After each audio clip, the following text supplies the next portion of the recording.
I'm Dr. Orion Taraban, and this is Psychacks, Better Living Through Psychology.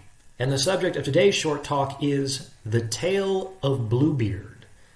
The story of Bluebeard is an old fairy tale from Western Europe, and if you don't know it, allow me to briefly summarize its plot. Basically, Bluebeard was a very wealthy nobleman who married a series of women who all vanished under mysterious circumstances. At the beginning of the story, Bluebeard weds another beautiful young woman, and he gives her the keys to all the rooms in his expansive mansion, full of riches and wonders.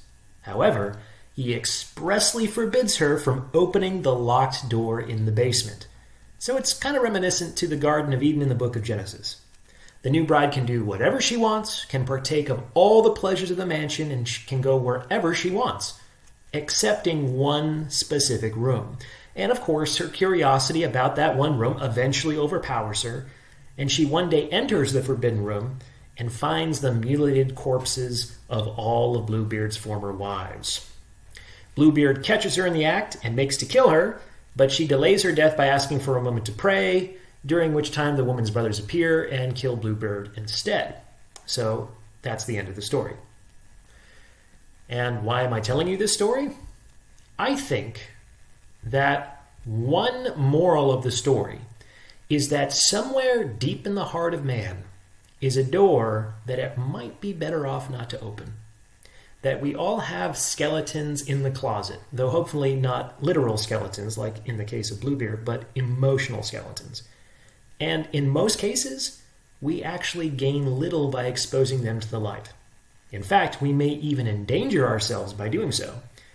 This means that in relationships, if you want perfect transparency, you can't expect perfect goodness.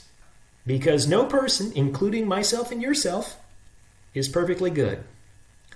Now, to be fair, in the fairy tale, it kind of makes sense for the bride to open the door because it contains a secret that directly relates to the basis of her relationship with Bluebeard. The secret that he kills his wives would reasonably influence a woman's decision to marry him. However, in real-world relationships between people, in the vast majority of cases, the emotional skeleton doesn't directly relate to the basis of that relationship. For instance, how does the secret of an extramarital affair actually relate to the basis of the relationships between coworkers, or between a politician and his constituents? Sexual fidelity doesn't even play a small part in either one of those types of relationships. So why open that door? It doesn't hide a secret that can reasonably impinge upon the basis of that relationship. If you look under a rock, you're going to find bugs. And if you look at anybody close enough, your partner, your children, your neighbors, and even yourself, you will eventually discover something that doesn't sit right with you. And it could be something you might have a very hard time ever forgetting.